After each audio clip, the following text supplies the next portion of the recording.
Wabarakatuh dan selamat sejahtera.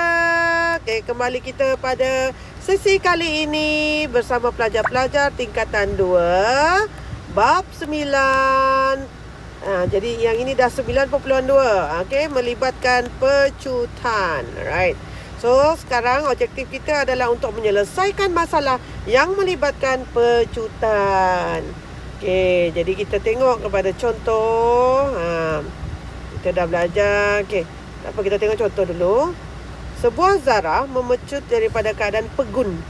Maksudnya daripada pegun tu maksudnya kosong lah. Kosong meter kalau dia tu meter per saat. Jadi 0 meter per saat. Dan mencapai kelajuan 80 meter per saat. Ini laju akhir. Pegun tu maksudnya dari laju awal. Okey. Dalam tempoh 10 saat. Ini adalah masa. Hitung pecutan dalam meter per saat kuasa 2. Okey, jadi ingat.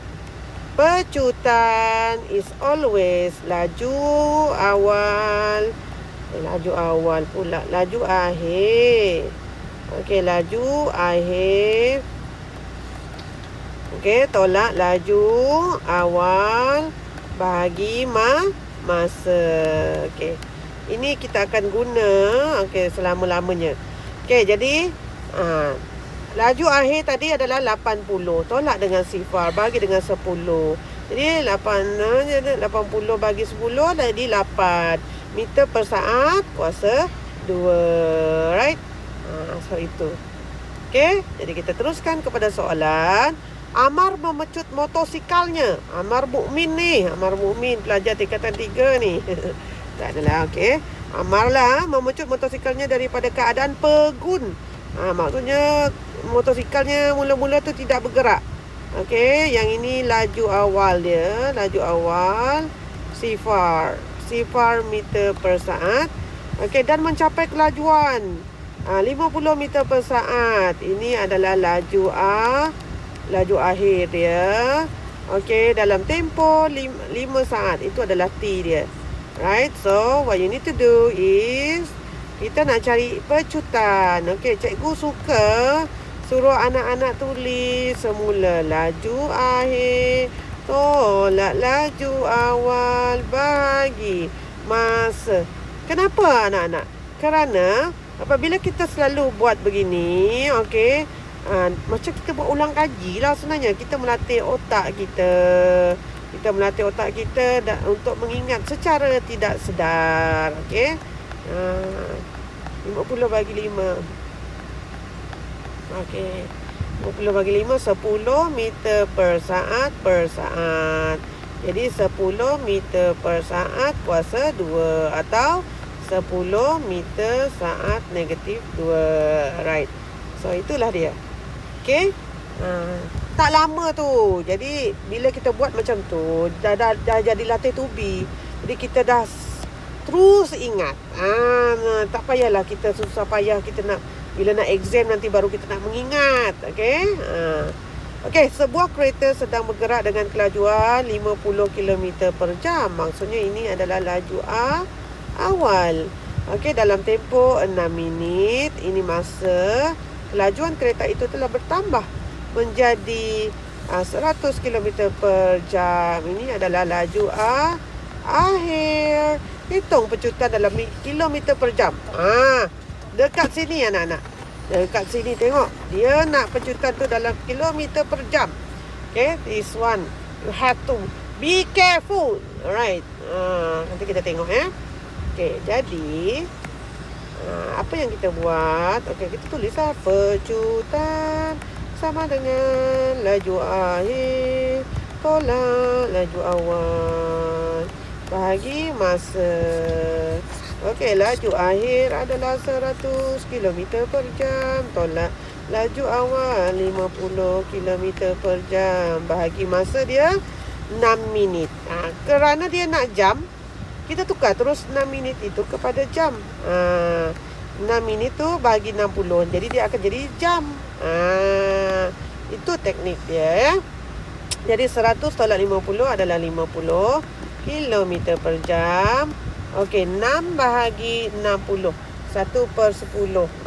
Jadi 1/0.1 1. Okey, sekejap. Sekejap.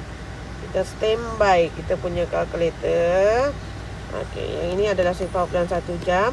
Okey, lepas tu 50 kita bahagi sifar bulan 1, dia akan jadi 500 kilometer per jam kuasa 2 ataupun 500 kilometer jam negatif 2. Alright. Setelah pun menjawab soalan yang diberikan. Okey? Jelas ya? Okey. Okey, kita pergi kepada soalan nombor 3. Seorang pemandu sebuah bas yang sedang bergerak dengan laju 90 km per jam. Okey, itu maksudnya laju awal. Telah menekan brake. Tekan brake sehingga bas itu berhenti dalam tempoh masa 5 saat. Jadi kalau dia berhenti, itu adalah laju akhir. Berapa laju akhir dia kalau berhenti? Sifar lah. Dalam tempoh 5 saat. Ya Allah.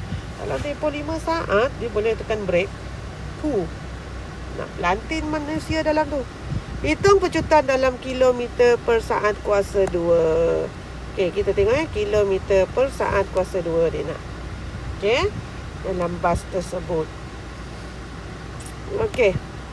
Jadi bentar. Okey, jadi pecutan ialah laju akhir tolak laju awal bahagi dengan masa. Laju akhir sifar berhenti tolak 90 dia punya tu mula-mula kilometer per jam. Okey, dalam masa 5 saat. Okey, jadi ini adalah negatif 90 bahagi 5 kilometer per jam per saat. Kita selesaikan dulu, baru kita tukar unit. Selesaikan dulu.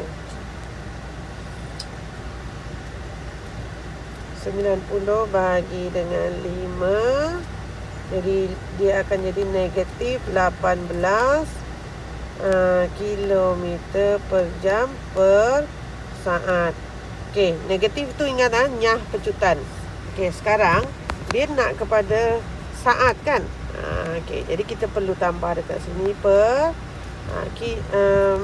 jam itu di atas. Jam itu yang nak ditukar kepada saat. Jam itu nak tukar kepada saat. Okey, betul. Jam itu yang nak ditukar kepada saat. Jadi 1 jam 60 minit, 1 minit 60 saat. Okey, jadi ini kita potong. Okey. Jadi sekarang kita type lah 18 darab 60 darab 60. Betul. Negatif 64,800 kilometer per saat kuasa 2. Okey. Memang dia besarlah angka dia sebab bayangkanlah daripada 90 km per jam tiba-tiba dalam masa 5 saat dia break. Ini memang berlaku kemalangan lah. Ya. Rasanya memang matilah penumpang bas tersebut. Okey, ini negatif ini yang dimaksudkan dengannya pecutan. Okey. Alright. So ini saja perbincangan kita pada kali ini.